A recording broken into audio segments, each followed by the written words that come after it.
نکاح ختم ہو گیا، لوگ آہستہ آہستہ کھانا کھا کر جانے لگے اور پھر اچانک بالکل مکمل سناٹا چھا گیا۔ گھر کے سبھی افراد ایک ایک کر کے اپنے کمروں میں جانے لگے۔ وہ بھی اٹھا اور اپنے کمرے کی جانب چل دیا۔ ایک بار بھی اس نے مڑ کر اس حسین و جمیل لڑکی کی طرف نہیں دیکھا تھا جو اس کی ایک نظر کی منتظر تھی۔ اس کا دل چاہ رہا تھا کہ وہ خود جا کر اس سے بات کر لے، مگر اس کے آنسوؤں کا پھندا اس کے حلق میں اٹک گیا تھا۔ اس نے کبھی نہیں سوچا تھا کہ اس کی زندگی میں شامل ہونے والا انسان اس کے ساتھ ایسا برتاؤ کرے گا۔ وہ اپنے کمرے میں جا کر پھر سے واپس جانے کی تیاری کر رہا تھا، کیونکہ زرمینہ بیگم اور زاہد خان کا ارادہ یہی تھا کہ وہ دلہن کو اپنے ساتھ اپنے گھر لے جائیں گے۔ آغا جان نے بھی یہی کہا تھا، اور پھر اگلے ہی گھنٹے میں وہ سب لوگ پھر سے شہر کی طرف روانہ ہو گئے تھے۔ وہ اب بھی دلہن بنی ہوئی تھی۔ وہ اب بھی گاڑی کی پچھلی سیٹ پر اس کے ساتھ بیٹھی تھی، مگر ابھی تک اس نے اسے نہیں دیکھا تھا۔ گاڑی میں مکمل خاموشی چھائی رہی تھی۔ زرمالہ کی آنکھوں سے آنسو بہہ رہے تھے، کچھ اپنے گھر والوں کی جدائی کی وجہ سے اور کچھ اس شخص کی بے رخی کی وجہ سے جس کے لیے وہ اپنا گھر، اپنا گاؤں، اپنے سب لوگ چھوڑ کر اتنا دور جا رہی تھی۔ اسے لگا تھا کہ شاید یہ شخص اس کے نخرے اٹھائے گا، اس سے بات کرے گا، اس کے حسن کا دیوانہ ہو جائے گا، مگر ایسا نہیں ہوا تھا۔ اس کی ساری امیدوں پر پانی پھر چکا تھا۔ کافی دیر اسے دیکھنے کے بعد اس نے بھی اپنی نظریں جھکا لی تھیں۔ درد بہت پہنچتے پہنچتے ہیں انہیں رات کے 11 بج گئے تھے۔ سارا راستہ گاڑی میں مکمل خاموشی رہی تھی۔ کسی نے کوئی بات نہیں کی تھی۔ نہ زرکون نے اس سے بات کرنے کی کوشش کی تھی اور نہ ہی گھر والوں میں سے کسی نے اس سے بات کرنے کی کوشش کی تھی۔ خیر، یہ راستہ تو جیسے تیسے کٹ ہی گیا تھا اور گھر آنے کے بعد اسے زرکون کے کمرے میں جا کر بٹھا دیا گیا تھا۔ کمرہ بہت خوبصورت طریقے سے سجایا گیا تھا۔ آغا جان جانے سے پہلے اپنے کچھ ملازمین کو یہ حکم دے کر گئے تھے کہ ان کی واپسی سے پہلے زرکون کا کمرہ بہت اچھے سے تیار ہونا چاہیے، اور اب حکم کے مطابق ایسا ہو چکا تھا۔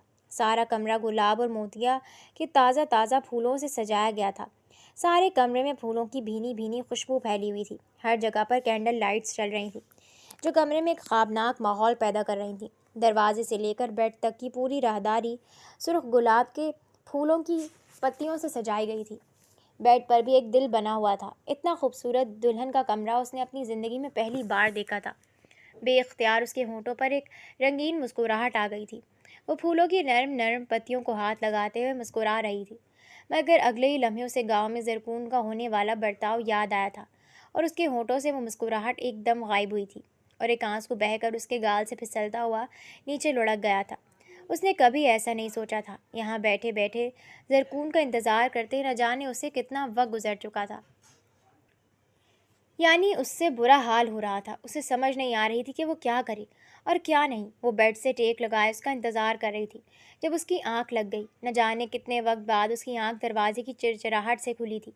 اس نے اپنا سر اٹھا کر دیکھا تو سامنے سے زرکون آ رہا تھا۔ اس نے آتے ساتھ ہی بڑے غصے سے اپنے جوتے اتار کر ایک سائڈ پر پھینکے۔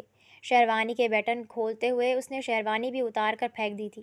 اپنے ہاتھ میں پکڑا ہوا موبائل بیڈ کی طرف اچھال دیا۔ اسے یہ سب کرتے دیکھ وہ بہت حیران ہو رہی تھی۔ اسے لگا تھا شاید غم میں وہ کسی سے بات نہیں کر رہا تھا، کیونکہ وہ کسی کو جانتا نہیں تھا۔ شاید اب کمرے میں آ جائے تو وہ اس سے بات کرے، اس کو بولے کہ تم بہت خوبصورت لگ رہی ہو، اس کو بولے کہ میں تمہیں کبھی نہیں چھوڑوں گا، مگر ایسا نہیں ہوا تھا۔ سب کچھ اس کی سوچ کے بالکل الٹ ہو رہا تھا۔ میرے بیڈ پر اتنا دوست جما کر بیٹھی ہو، اٹھو اور جاؤ کپڑے بدلو اور جا کر صوفے پر سو جاؤ۔ وہ غصے سے دھاڑا تھا۔ سامنے بیٹھی نازک سی زرمالہ کا دل اچھل کر اس کے حلق میں آ گیا تھا۔ وہ حیرانگی سے سامنے کھڑے زرکون کو دیکھ رہی تھی۔ میری بات کی سمجھ نہیں آئی تمہیں؟ میں نے کہا اٹھو اور جا کر دفع ہو جاؤ صوفے پر، وہ چلا کر بولا تھا۔ اس کا اتنا خوبصورت حسن بھی سامنے کھڑے اس شخص کو نہیں پگھلا سکا تھا۔ اس کی آنکھوں سے آنسو بہنے لگے اور وہ خاموشی سے تکیہ اٹھا کر صوفے کی جانب بڑھ گئی اور پھر واش روم میں بند ہو گئی۔ روتے روتے اس نے اپنا سارا زیور اتار لیا تھا۔ فریش ہو کر باہر آئی تو وہ خاموشی سے بیڈ پر سو چکا تھا۔ وہ صوفے پر سونے ہی لگی تھی جب پھر سے اس کے کانوں میں زرکون کی آواز سنائی دی۔ یہ شادی صرف اور صرف آغا جان کے لیے ہوئی ہے۔ خبردار اگر تم نے کسی پر یہ شو کروانے کی کوشش کی کہ ہم دونوں کے درمیان کوئی رشتہ نہیں بنا، ورنہ تمہاری خیر نہیں۔ وہ غصے سے بولا تو وہ خاموشی سے صوفے پر سو گئی۔ رات بھر اسے نیند نہ آئی تھی۔ رات بھر کروٹیں بدلتی رہی تھی۔ وہ تو کئی خواب سجا کر یہاں آئی تھی، مگر یہاں اس کے ساتھ کیا ہوا تھا وہ سوچ کر بھی رونے جیسی ہو جاتی تھی۔ یہ تو قسمت کا لکھا تھا، بھلا وہ کیا ہی کر سکتی تھی۔ خاموشی سے صوفے پر ہی سو گئی۔ رات بھر ادھر سے ادھر کروٹیں بدل بدل کر وہ تھک چکی تھی۔ نہ جانے اسے 15-20 منٹ بعد بھی نیند آئی تھی یا نہیں، مگر جیسی صبح کی اذانیں ہونے لگی وہ جلدی سے اٹھ بیٹھی تھی۔ وہ ویسے بھی گاؤں کی لڑکی تھی، اذانوں سے پہلے ہی اٹھ جایا کرتی تھی۔ اس نے بیڈ پر ہر چیز سے بیگانہ سوتے ہوئے زرکون کو دیکھا، جس سے اپنے ارد گرد کی کسی چیز کی بھی خبر نہیں تھی۔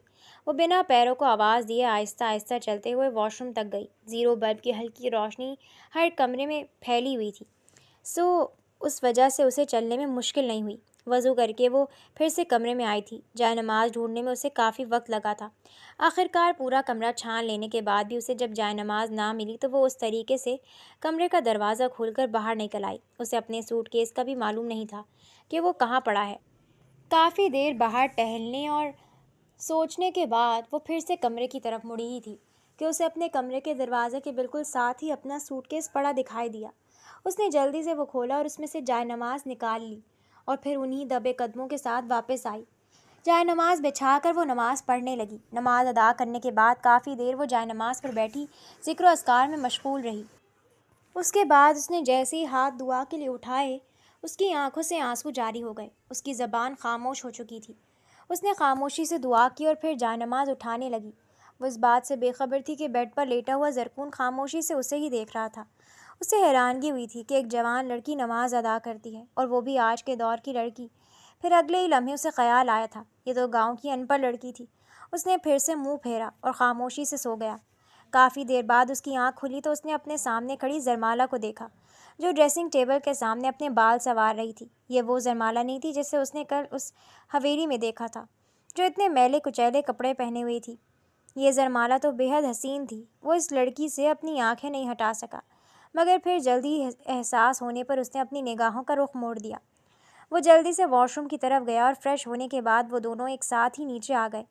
اس سب میں ان دونوں کی صرف اتنی ہی بات ہوئی تھی کہ زرکون نے اسے کہا تھا کہ تم نے میرے ساتھ ہی باہر جانا ہے، اور خبردار کسی پر یہ واضح نہیں ہونے دینا کہ ہم دونوں کے درمیان کوئی رشتہ نہیں بن سکا۔ وہ خاموشی سے اس کے ساتھ چلتی آئی تھی۔ اسے لگ رہا تھا کہ شاید یہ ڈائننگ ٹیبل پر بیٹھ کر ناشتہ بھی نہ کر سکتی تھی، لیکن ایسا نہیں تھا۔ جب وہ اس کے ساتھ بیٹھی ڈائننگ ٹیبل سے آہستہ آہستہ کھانا کھا رہی تھی، اسے احساس ہو رہا تھا کہ یہ لڑکی ویسی نہیں تھی جیسا وہ سوچ رہا تھا، مگر اس کے باوجود بھی وہ لڑکی اسے اچھی نہیں لگ رہی تھی۔ اس کے دماغ میں بس ایک ہی بات چل رہی تھی، اور وہ وہی تھی کہ وہ گاؤں کی ان پڑھ اور گنوار لڑکی ہے۔ وہ اپنا سوٹ کیس اٹھا کر جانے ہی لگا تھا جب ڈائننگ ٹیبل کی سردار کرسی پر بیٹھے آغا جان نے اسے مخاطب کیا۔ کہاں جا رہے ہو زرکون؟ کل ہی تو تمہاری شادی ہوئی ہے، 2-3 دن آفس سے چھٹی لے لو، اور ویسے بھی آج تمہارا ولیمہ ہے، تمہارا جانا ضروری تو نہیں، آج تمہارا مینیجر ہی دیکھ لے گا۔ جبکہ دادا جان کی اس بات پر اس کے چہرے پر ناگواری ابھری تھی۔ آغا جان، یہ شادی اتنی بھی امپورٹنٹ نہیں ہے کہ میں اس کے لیے اپنے امپورٹنٹ میٹنگز چھوڑ دوں۔ میرے لیے سب سے ضروری کام اپنے آفس کا ہے۔ میں کسی بھی طریقے سے اپنے آفس کو رسک میں نہیں ڈال سکتا، سو بہتر ہوگا کہ آپ مجھے یہ ترغیب نہ دیں، اور ولیمہ تو ویسے بھی شام کو ہے، میں آ ہی جاؤں گا۔ رخ موڑتے ہوئے کہتا وہ کمرے سے باہر نکلتا چلا گیا۔ آغا جان، زرمینہ بیگم اور زاہد خان نے ایک دوسرے کی جانب دیکھا تھا، اور پھر اداس بیٹھی زرمالہ کی طرف دیکھا تھا۔ ان تینوں کو اس پر ترس آ رہا تھا، مگر وہ کچھ بھی نہیں کر سکتے تھے۔ پہلی بار آغا جان کو یہ احساس ہوا تھا کہ شاید ہی انہوں نے زرمالہ کے ساتھ ناانصافی کی ہے، اور یہ بات ان کے چہرے سے واضح ہو رہی تھی، مگر انہوں نے اسے واضح نہیں ہونے دیا۔ زرمالہ بیٹے زرکون کی باتوں کا برا مت ماننا، وہ ایسا ہی ہے، لیکن دل کا وہ بہت اچھا ہے۔ آغا جان کی بات سن کر اس نے مسکراتے ہوئے ہاں میں سر ہلایا تھا اور خاموشی سے ڈائننگ ٹیبل سے اٹھ گئی تھی۔ اس کی سوچ کا زاویہ صرف زرکون کے گرد ہی گھوم رہا تھا۔ نہ جانے اس شخص نے اس کے ساتھ ایسا برتاؤ کیوں کر رکھا تھا۔ چاہے جو بھی تھا، اب وہ اس کی بیوی تھی، مگر اس بارے میں شاید وہ نہیں سمجھ سکتا تھا۔ آغا جان اور شیر جان دونوں سگے بھائی تھے۔ آغا جان شیر جان کے بڑے بھائی تھے، اور یہی وجہ تھی کہ شیر جان کو اپنے اس بڑے بھائی سے بے حد محبت تھی۔ آغا جان نے شیر جان کے لیے سب کچھ کیا تھا، وہ سب کچھ جو ایک باپ اپنے بچوں کے لیے کرتا ہے۔ اسے پڑھایا لکھایا، اس کی ہر ضرورت پوری کی تھی، اور پھر جب وہ اپنے پیروں پر کھڑا ہو گیا تھا تو آغا جان اپنے بہو اور بیٹے کے ساتھ شہر چلے آئے تھے، کیونکہ آغا جان کا پوتا یعنی زرکون خان آغا جان کی جان تھا۔ آغا جان اس کے بغیر نہیں رہ سکتے تھے۔